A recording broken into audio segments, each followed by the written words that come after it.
আমাদের সিনিয়র নেতা শম্ভুজাত চট্টোপাধ্যায়, পাঁশকুড়া পশ্চিমের আমাদের নেতা আছে কল্যাণ রায়, পূর্ব মেদিনীপুর জেলা জেনারেল সেক্রেটারি, অবজারভার ওখানকার। এই 7টা বিধানসভা মানচিত্র আমরা জানি।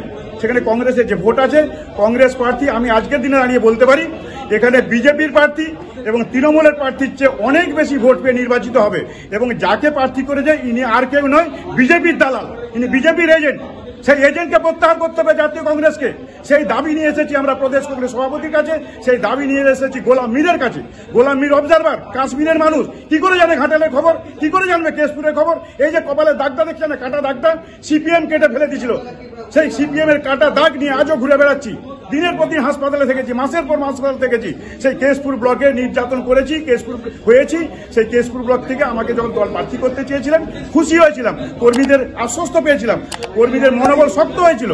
আজ হঠাৎ করে কালকে যখন প্রেস রিলিজ হয়ে জানতে পারলাম যেখানে কংগ্রেসের প্রার্থী একজন মহিলা পাপিয়া চক্রবর্তী নামিত, তাই সমস্ত জেলার ঘাটাল লোকসভার মধ্যে সমস্ত ব্লক এবং সমস্ত বিধানসভা এলাকার প্রতিনিধিরা এসেছেন প্রতিবাদ জানাতে, যাতে ঘাটালের প্রার্থীপদ প্রত্যাহার করা হয়। যাকে কংগ্রেস কর্মী হিসেবে যে পরিচিত তাকেই যেন প্রার্থী করা হয়। আমাকে করতে এমন করে দিব্যি দেওয়া নেই। একজন কংগ্রেস কর্মী, প্রকৃত কংগ্রেসের লড়াকু নেতাকে প্রার্থী করা হোক, এই আমার বক্তব্য।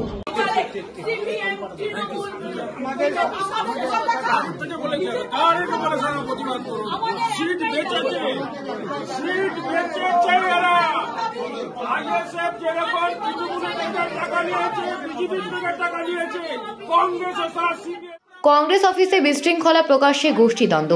বিজেপি থেকে এসে ঘাটালে কংগ্রেসের প্রার্থী হয়েছেন পাপিয়া চক্রবর্তীকে প্রার্থী করা হয়েছে। বিধান ভবনে বিক্ষোভ ঘাটাল লোকসভা কংগ্রেস নেতাকর্মীদের। পর্যবেক্ষণ গোলাম মীরকে লিখিত অভিযোগ, বিধান ভবনে বিক্ষোভ। শ্যামল ঘোষকে প্রার্থী করার প্রস্তাব ছিল, তবে তা হয়নি। বিক্ষোভরত কর্মীদের ডেকে পাঠালেন পর্যবেক্ষণ মীর। পাশাপাশি দক্ষিণ 24 পরগনা 1 জেলা কংগ্রেস 2 আসন ডায়মন্ড হারবার ও মথুরাপুর প্রার্থী নেই দলে। 2 আসনেই সিপিএম প্রার্থী। সিপিএম এর প্রার্থী দেওয়া হবে কাকে জানিয়ে দেওয়া হয়েছে বা কোন বৈঠক করা হয়েছে কিনা জানতে চায় তারা। বৈঠক চলাকালীন ক্ষোভ বিধান ভবনে, হাতাহাতিও শুরু হয় কর্মীদের মধ্যে। হতে পারে আমি আমার সন্তানকে বলবো যে তুমি সিপিএম কে ভোট দাও, চলো তুমি সিপিএম এর মিছিলে। আমরা বিং এ কংগ্রেস, আমরা সিপিএম এর সাথে লড়াই করেছি। আমাদের 50,000 1 লাখ লোক আমাদেরকে সিপিএম মেরেছে। আর আমরা কংগ্রেস হিসেবে আমরা ইলেকশনের দিন আমরা হাফ প্যান্ট পরে, বারমুডা পরে আমরা বিছানায় হাওয়া খাবো? ঘরের মধ্যে আমাদের স্থানীয় জায়গায় আমরা কর্মীদের কাছে কি কৈফিয়ত দেবো? এটা হতে পারে না।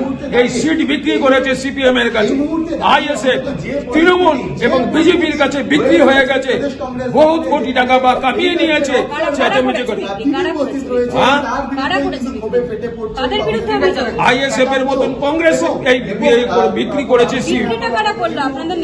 আমাদের অথরিটি করেছে, আমাদের নেতৃবৃন্দ করেছে, যারা জেলার প্রতিনিধির সাথে কোন রকম ভাবে কথাবার্তা না বলেই ওরা ডিসিশন নিয়ে নিয়েছে।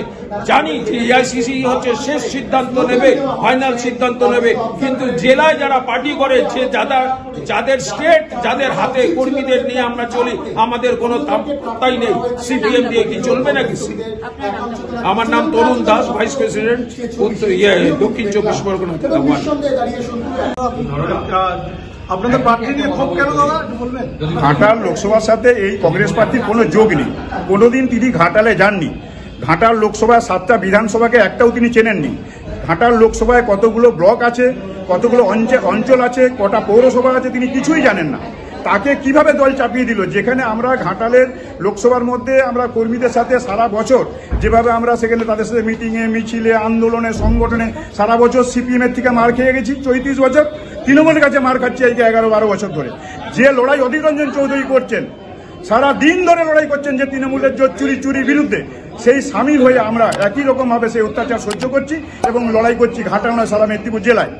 সেখানে দাঁড়িয়ে একজন উদ্ভুত প্রার্থী আমাদের মেদিনীপুর জেলায় এসে গেল ঘাটাল লোকসভার মধ্যে, আমরা মানবো কেমন করে? সমস্ত কর্মীরা এসছেন, এই তো কেশপুর ব্লক ঘাটাল লোকসভার মধ্যে ওয়ার্কিং প্রেসিডেন্ট অঞ্জলি দিগর, উনি সেবাদল নেত্রী, পিসিসি মেম্বার, এনারা সবাই আছেন। আমাদের ব্লক কংগ্রেস সভাপতি আছে